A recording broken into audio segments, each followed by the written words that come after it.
सभी दोस्तों को मेरा प्यार भरा नमस्कार। मैं दिलीप चौधरी आप सभी का मेरे YouTube channel Sujas academy Alwar पर बहुत बहुत स्वागत करता हूं। दोस्तों, पिछली वीडियोज में हमने कई लोक देवताओं को पढ़ चुके हैं। इस वीडियो के माध्यम से हम प्रसिद्ध लोक देवता देवनारायण जी का अध्ययन करने वाले हैं। देवनारायण जी काफ़ी लोकप्रिय लोक देवताओं में से एक हैं और इनका जो जन्म हुआ दोस्तों, ये हुआ आशीन भीलवाड़ा में। कहाँ से संबंध रखते हैं तो दोस्तों ये भीलवाड़ा से संबंध रखते हैं। देवनारायण जी का जन्म आसींद भीलवाड़ा में हुआ। इनके पिता काफ़ी प्रख्यात व्यक्ति थे वहाँ के, और पिता का नाम था सवाई भोज।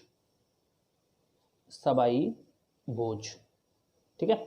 ये बड़े एक जमींदार थे, मतलब ऐसे मान लो आज के टाइम पे राजा टाइप थे। मतलब काफ़ी लोकप्रिय व्यक्ति थे, काफ़ी बड़ी भूमि थी, काफ़ी इनके पास पशु थे। मतलब प्राचीन समय में जो अर्थव्यवस्था थी वो पशुओं पर डिपेंडेंट होती थी। तो भूमि और पशु दोनों ही चीज़ें इनके पास बहुत अधिक मात्रा में थी। अतः इनकी शत्रुता हो जाती है भिनाए। भिनाए कहाँ पड़ता है दोस्तों? अजमेर। याद रखना, राजस्थान की पहली जो सहकारी समिति बनी थी वो भिनाए में ही बनी थी, ठीक है। तो भिनाए अजमेर में का जो शासक था, भिनाए अजमेर का जो शासक था, उसके साथ इनकी शत्रुता हो जाती है सवाई भोज की। युद्ध होता है दोनों में और सवाई भोज इस युद्ध में वीरगति को पा जाते हैं। अतः देवनारायण जी के सामने सबसे पहली चुनौती थी कि अपने पिता की मृत्यु का बदला लिया जाए। अतः देवनारायण जी ने भिनाए के शासक को पराजित करके अपनी पिता की मृत्यु का बदला लिया। तो दोस्तों, हम बात कर रहे थे प्रसिद्ध लोक देवता देवनारायण जी की, जिनके पिता सवाई भोज का मंदिर भी आशीन भीलवाड़ा में है और ये भी काफ़ी लोकप्रिय व्यक्ति रहे थे। देवनारायण जी की अगर मैं बात करूं तो इनका जो जन्म मैंने आपको बताया आशीन भीलवाड़ा में, तो ये हुआ था 1243 ईस्वी में, ठीक है।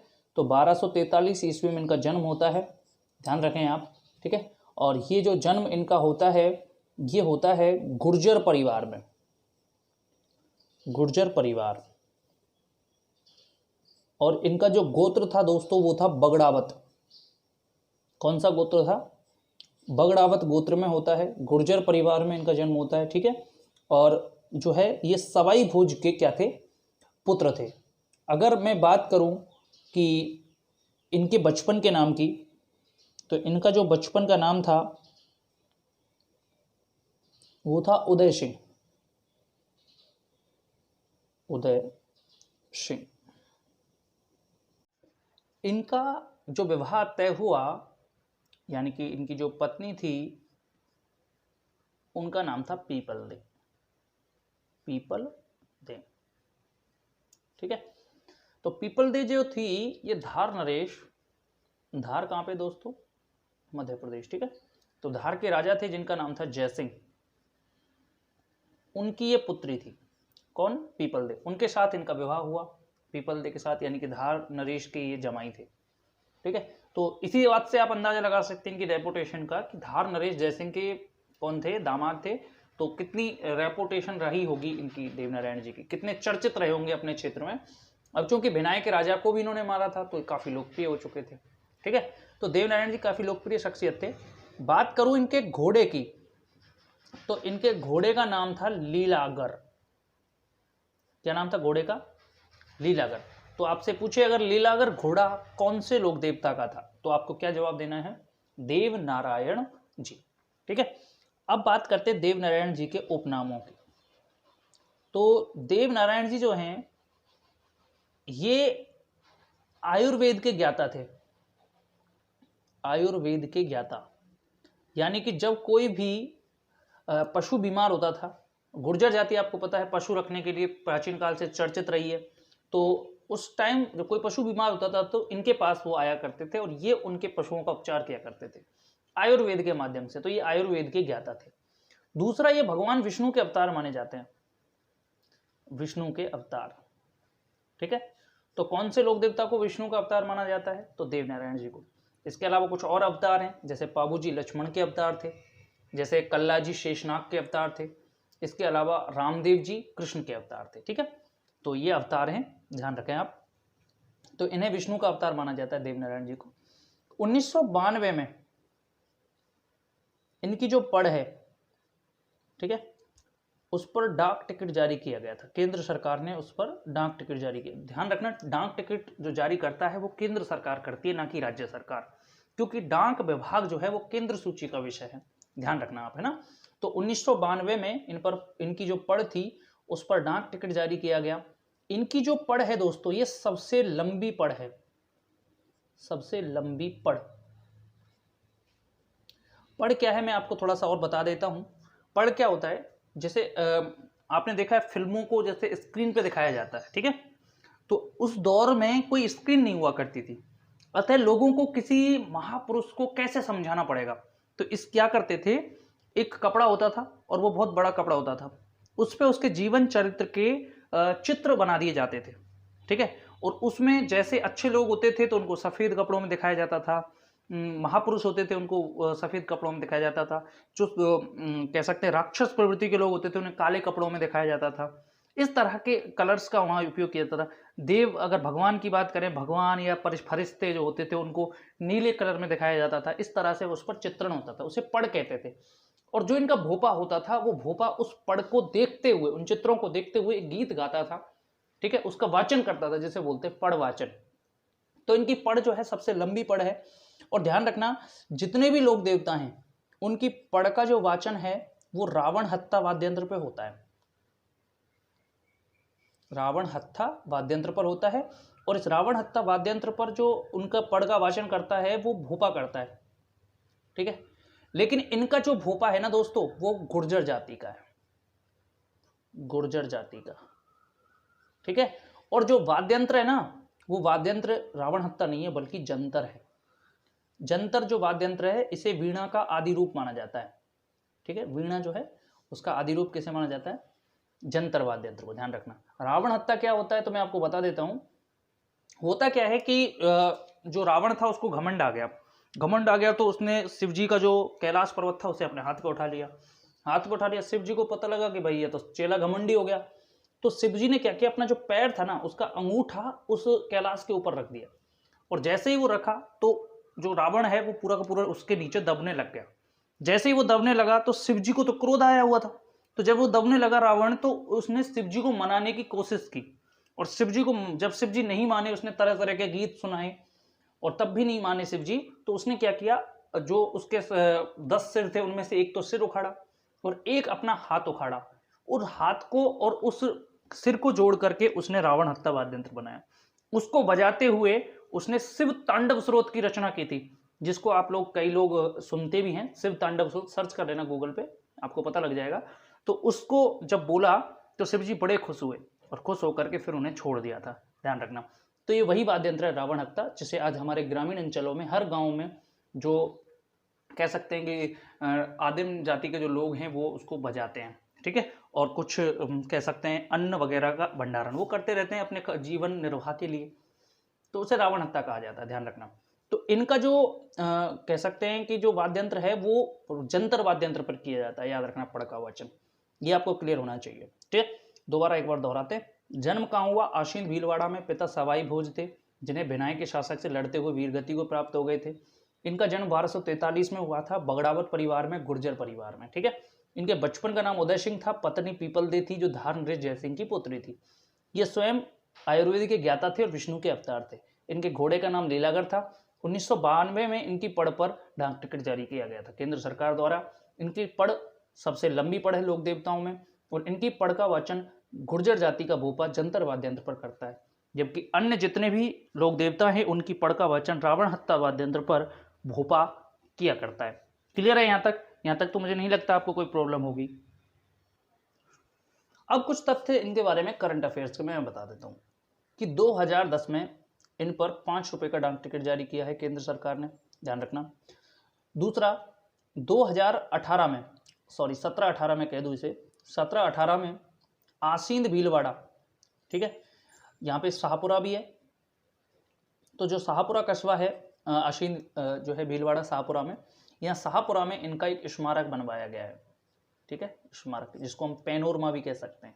कई कई जगह पैनोरमा मिलता है, तो इनका पैनोरमा किसने बनवाया? बीजेपी सरकार, वसुंधरा राजे सरकार ने इनका बनवाया शाहपुरा में पैनोरमा, ठीक है। तो आपको याद रखना चाहिए कहाँ पे है, शाहपुरा में। क्लियर। तो देवनारायण जी काफी लोकप्रिय लोक देवता हैं, आपको पता लग रहा है। अब होता क्या है कि ये औषधि शास्त्र के ज्ञाता तो थे, ये आयुर्वेद के ज्ञाता या औषधि शास्त्र के ज्ञाता, और जो थे गोबर और नीम का उपयोग ये सर्वाधिक उपयोग में लेते थे। औषधियों के रूप में गोबर का उपयोग करते थे और नीम का उपयोग ये किया करते थे, ठीक है। तो अब ये पशुओं के कष्ट निवारक के रूप में भी एक प्रकार से जाने जाते हैं। अतः जब इनकी जो छठ आती है, इनकी छठ कब आती है, भाद्रपद में, भाद्रपद शुक्ल षष्ठ या छठ, ठीक है, उसे छठ कहते हैं अपने यहाँ। तो भाद्रपद शुक्ल छठ जो होती है, जब इनका मेला कह सकते हैं लगता है इस दिन, तो इस दिन मेला लगता है छठ को, और छठ से लगता है सप्तमी तक, ध्यान रखना, छठ से सप्तमी 2 दिन लगता है इनका मेला। कहाँ पे लगता है, आशीन भीलवाड़ा में। तो इनकी जो छठ होती है उस दिन क्या होता है, ये जो जितने भी गुर्जर हैं ये अपने दूध को ना तो जमाते हैं, जमाना समझते हो आप, जमाने का आशय होता है कि दूध में थोड़ा सा छाछ डाल दिया जाता है जिससे कि वो दही में परिवर्तित हो जाता है, तो वह प्रक्रिया ये नहीं करते हैं गुर्जर, ठीक है। और ना ही इस दूध को बेचते हैं, यानी कि ये दूध किसके लिए रहता है, देवनारायण जी के लिए रहता है, ध्यान रखना। तो गुर्जर जाति विशेष रूप से इनको अपना आराध्य मानती है, ध्यान रखना, देवनारायण जी को, ठीक है। तो देवनारायण जी के लिए वो खीर चूरमा जैसे बहुत सारे कह सकते हैं पकवान बनाती है इनके लिए, ठीक है। तो ये काफी लोकप्रिय लोक देवता है इनमें। अब बात करते हैं कि इनकी जो है मृत्यु कहाँ हुई। तो इनकी मृत्यु हुई देवमाली गांव में, देवमाली, ये देवमाली कहाँ पड़ता है, ब्यावर, अजमेर में, ठीक है। यहाँ पे इनकी मृत्यु हुई, अतः इनका मंदिर कहाँ पर है, देवमाली में। इसके अलावा इनका दूसरा मंदिर है देवडूंगरी, ये देवडूंगरी कहाँ पर है, चित्तौड़गढ़ में, ठीक है। और एक मंदिर है इनका देवधाम, देवधाम कहाँ है, जोधपुरिया, जोधपुरिया, जोधपुरिया कहाँ पड़ता है, टोंक, ठीक है। तो एक मंदिर इनका जोधपुरिया टोंक में है, ठीक है। तो देवमाली में एक मंदिर है, एक देवडूंगरी में है और एक देवधाम, ये इनके प्रसिद्ध मंदिर हैं देवनारायण जी के। चलिए दोस्तों, तो देवनारायण जी को हमने यहाँ तक पढ़ा है। देवनारायण जी काफ़ी लोकप्रिय देवता रहे हैं और इनका जन्म आशीन भीलवाड़ा से संबंध रखते हैं। गुर्जर परिवार बगड़ावत गोत्र में इनका जन्म हुआ था और इनके पिता सवाई भोज का भी यहाँ मंदिर है आशीन भीलवाड़ा, मैंने आपको बताया। 1992 में इनकी पड़ पर डाक टिकट जारी हुआ और 2010 में इन पर 5 रुपये का डाक टिकट संचार मंत्रालय ने जारी किया था, ठीक है, इस तरह से। और 2017-18 में शाहपुरा में इनका पैनोरमा बीजेपी सरकार वसुंधरा राजे ने, जो उस समय मुख्यमंत्री रही थी, उन्होंने इनका बनवाया था, ठीक है। इनकी पड़ सबसे लंबी पड़ है, ठीक है, और इसे गुर्जर जाति का भोपा जंतर वाद्यंत्र पर वाँचता है। इसी तरह इनकी मृत्यु देवमाली ब्यावर में हुई, ठीक है, और देवडूंगरी चित्तौड़गढ़ और देवधाम जोधपुरिया, साथ ही देवमाली में इनके प्रसिद्ध मंदिर हैं। छठ के दिन, भाद्रपद शुक्ल छठ और सप्तमी के दिन इनका मेला भरता है और ये मेला कहाँ भरता है, आशीन भीलवाड़ा में। चलिए दोस्तों, नेक्स्ट जो लोक देवता हम पढ़ने वाले हैं वो हैं देव बाबा। आपको पता है देवनारायण जी और देव बाबा दोनों ही अलग अलग हैं। तो देव बाबा भी काफ़ी लोकप्रिय देवता रहे हैं और जितने भी पशु रखने वाले हैं, यानी कि जो ग्वाले हैं, वो ग्वाले इनको मुख्य रूप से पूजते हैं, ध्यान रखना।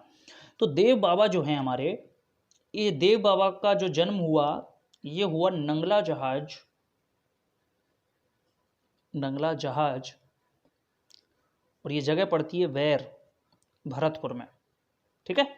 तो नंगला जहाज एक गांव है और यहाँ पर एक पहाड़ी है, उस पहाड़ी के ऊपर इनका मंदिर बना हुआ है, नंगला जहाज वैर भरतपुर में, वहीं पर इनका जन्म हुआ था। लेकिन इनके पिता कौन थे, माता कौन थी, इस संबंध में जानकारी नहीं मिलती है। आपको केवल इतना याद रखना है कि देव बाबा कहाँ से संबंध रखते हैं, नंगला जहाज वैर भरतपुर से। देवनारायण बाबा से बिल्कुल अलग हैं, याद रखना। और इन्हें पशुओं का कष्ट निवारक देवता कहा जाता है, पशुओं का कष्ट निवारक देवता। इसके अलावा ग्वालों का पालनहार कहा जाता है दोस्तों, ग्वालों का पालनहार, ठीक है, पशुओं का कष्ट निवारक और ग्वालों का पालनहार।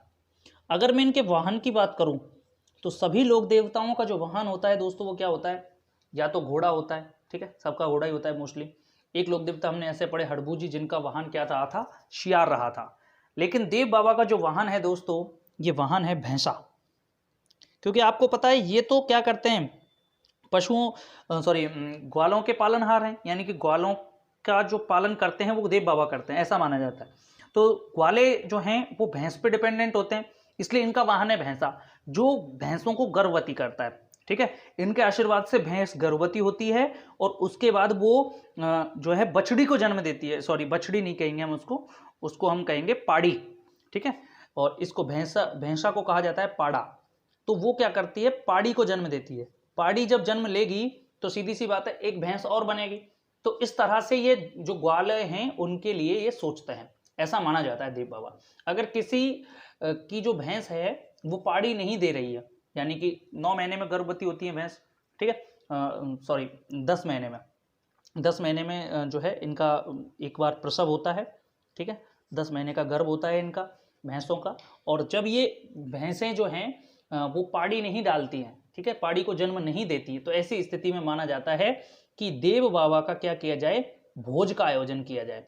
अब ये भोज जो है ये घर पर भी आयोजित कर सकते हैं और घर से बाहर जाकर के इनके मंदिर पर भी आयोजित कर सकते हैं। और सामान्यतः जो ये भोज आयोजित होता है ये इनके घर पर ही आयोजित होता है। ठीक है, तो ये जो भोज होता है इसे क्या कहते हैं दोस्तों,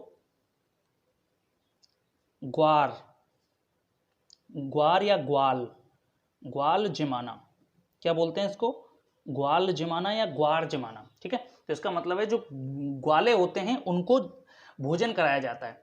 और वो जो ग्वाले हैं वो सबसे पहले क्या करते हैं, जो देव बाबा हैं उनकी पूजा करते हैं, और उनकी पूजा करने के बाद क्या करते हैं, वो भोजन ग्रहण करते हैं। भोजन ग्रहण करने के बाद देव बाबा के जयकारे जोर जोर से लगाते हैं। ठीक है, इस तरह से नंगला जहाज वेर भरतपुर में जन्मे देव बाबा, जिनका आज यहीं पे मंदिर बना हुआ है, इन्हें पशुओं का कष्ट निवारक देवता या ग्वालों का पालनहार देवता कहा जाता है। इनका वाहन भैंसा है और ये पाड़ी को जन्म देने के लिए देव बाबा जिम्मेदार होते हैं, ऐसा माना जाता है।